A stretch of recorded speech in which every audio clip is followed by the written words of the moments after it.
नमस्कार प्यारे साथियों, मैं भी कुमार आप सभी का फिर से स्वागत करता हूं अपने यूट्यूब चैनल फिर डीएलएड पाठशाला में। तो आज हम लोग देखने वाले हैं डीएलएड फर्स्ट सेमेस्टर के राजन सीरीज के शिक्षण अधिगम के बहुविकल्पी प्रश्न निश्चय के पहले की हम 3 क्लासेज कर चुके हैं। आज हमारी चौथी क्लास है। तो आज हम लोग देखेंगे क्वेश्चन नंबर 71 से।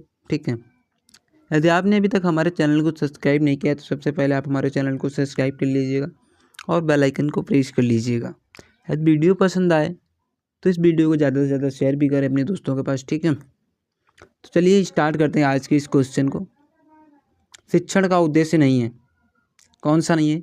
ज्ञानात्मक, कथात्मक, प्रचारात्मक, कौशलात्मक। तो इसका जो राइट आंसर हो जाएगा वो जाएगा ऑप्शन नंबर सी से हो जाएगा प्रचारात्मक।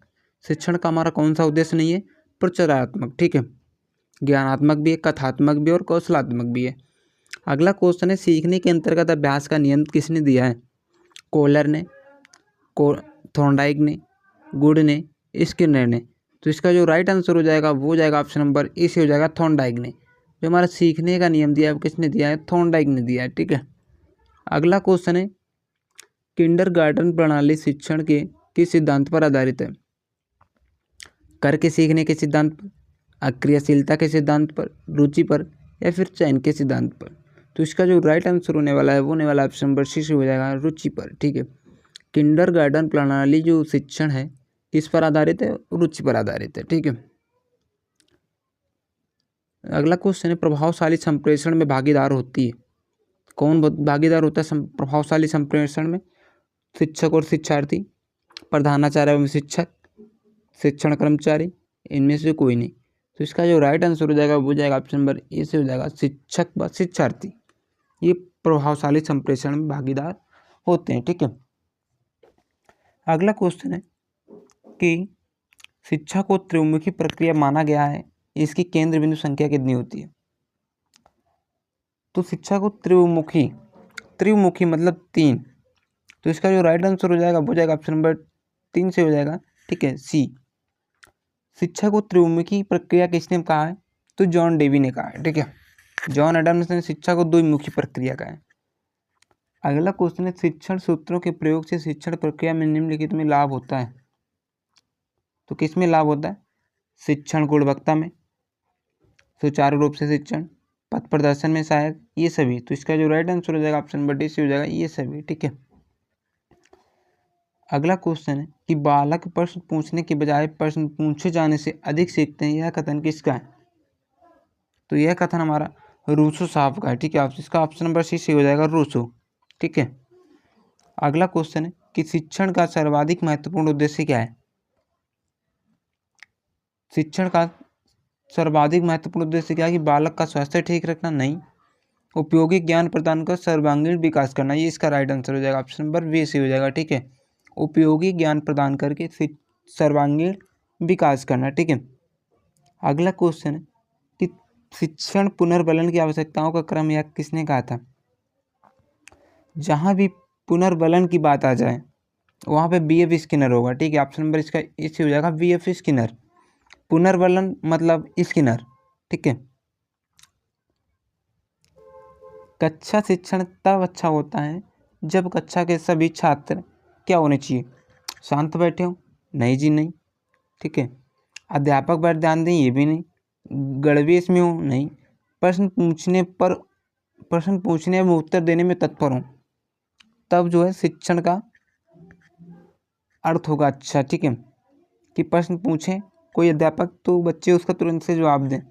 ठीक है, अगला क्वेश्चन है, शिक्षा को सीखने में संगठन के रूप में सर्वोत्तम प्रकार से परिभाषित किया जा सकता है, कथन किसका है? तो यह कथन हमारे ऑप्शन नंबर इसका इस हो जाएगा रायवर्णन का। ठीक है, अगला क्वेश्चन है कि शिक्षण की गति आधारित होनी चाहिए, किस पर होनी चाहिए? छात्रों के सीखने की गति पर होनी चाहिए। ठीक है, तो इसका जो राइट आंसर हो जाएगा ऑप्शन नंबर ए से हो जाएगा छात्रों के सीखने की गति पर आधारित होनी चाहिए। ठीक है, अगला क्वेश्चन है, बच्चों में कदम ताल कराना, हाथ ऊपर नीचे कराना तथा दाएं बाएं मुड़ने के लिए कहना, ये गतिविधियां हैं किसके अंतर्गत आती हैं? तो ये हमारी गतिविधियां जो हैं शारीरिक और मानसिक दोनों गतिविधियों के अंतर्गत आती है। ठीक है, कदम ताल कर रहे हैं तो हम शारीरिक कर रहे हैं, लेकिन उसने वजह से बोला कि दाएं मोड़, तो क्या सबसे पहले आप माइंड में देख जाएगी आवाज़ कि यहाँ मेरे को किधर मोड़ना है, तो वो मतलब मानसिक हो गई। ठीक है, तो शारीरिक व मानसिक दोनों गतिविधियाँ होती हैं। ठीक है, अगला क्वेश्चन है छात्रों को पूर्व ज्ञान जानने में कौन सा कौशल सहायक है। तो इसमें जो राइट आंसर हो जाएगा ऑप्शन नंबर ए से हो जाएगा प्रस्तावना कौशल। ठीक है, पूर्व ज्ञान जानने में कौन सा कौशल सहायक है, प्रस्तावना।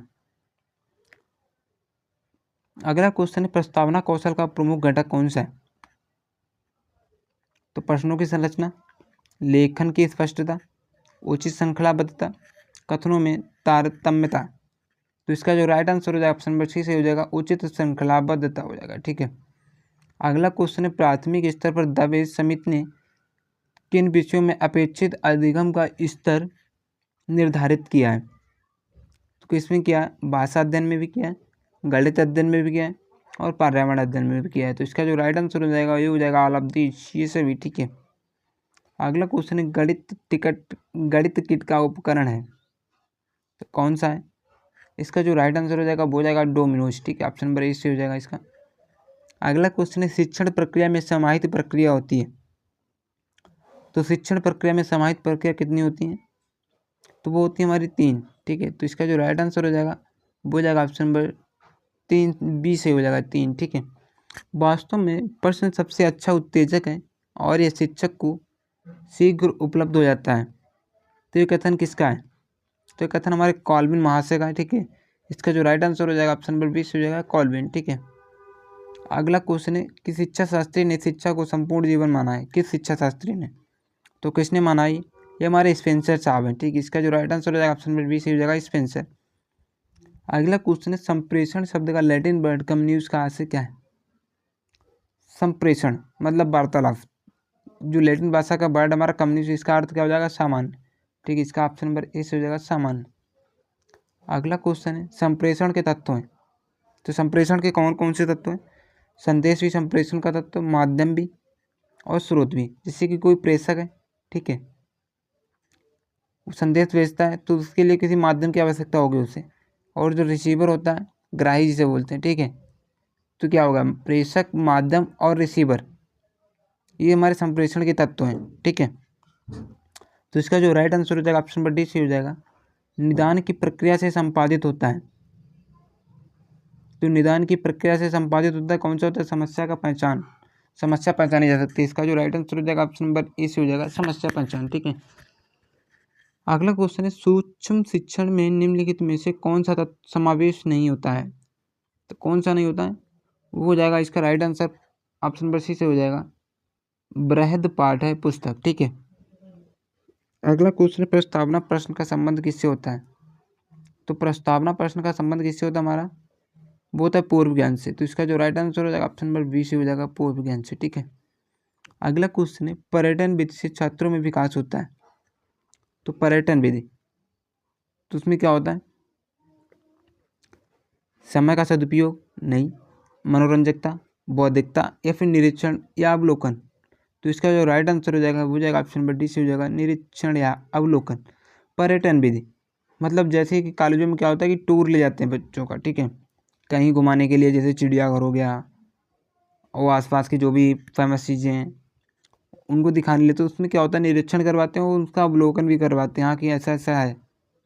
ठीक है, संप्रेषण के लिए एक अच्छा का वातावरण होना चाहिए। तो कैसा होना चाहिए, सौहार्दपूर्ण होना चाहिए। इसका जो राइट आंसर हो जाएगा ऑप्शन नंबर ए से हो जाएगा सौहार्दपूर्ण। अगला क्वेश्चन है व्यक्तित्व संप्रेषण का उद्देश्य है। छात्रों में व्यक्तिगत विभिन्नताएं होती हैं, सही है। बालकों की विशिष्ट योग्यताएं में व्यक्तित्व का विकास होता है, ये भी सही है। साधारण बालकों के लिए व्यक्तिगत शिक्षण आवश्यक है, सही है। तो इसका जो राइट आंसर हो जाएगा वो जाएगा ऑप्शन नंबर डी से हो जाएगा ये सभी। ठीक है, अगला क्वेश्चन है शिक्षण का मूल सिद्धांत क्या है। तो मूल सिद्धांत इसका हो जाएगा क्रियाशीलता का सिद्धांत। ठीक है, इसका जो राइट आंसर हो जाएगा ऑप्शन नंबर ए से हो जाएगा क्रियाशीलता का सिद्धांत। अगला क्वेश्चन है कि निम्नलिखित में से कौन सा शिक्षण सूत्र गेस्टाल्ट मनोविज्ञान पर आधारित है। तो कौन सा जाएगा पूर्ण से अंश की ओर। तो इसका जो राइट आंसर हो जाएगा वो जाएगा ऑप्शन नंबर सी से हो जाएगा पूर्ण से अंश की ओर। तो दोस्तों आज की वीडियो कैसी लगी आप सभी को, आप कमेंट बॉक्स में बताइएगा और ज़्यादा से ज़्यादा अपने दोस्तों के पास भी शेयर करें थैंक यू फॉर वॉचिंग, मिलते हैं नेक्स्ट वीडियो में, तब तक के लिए टेक केयर, बाय बाय।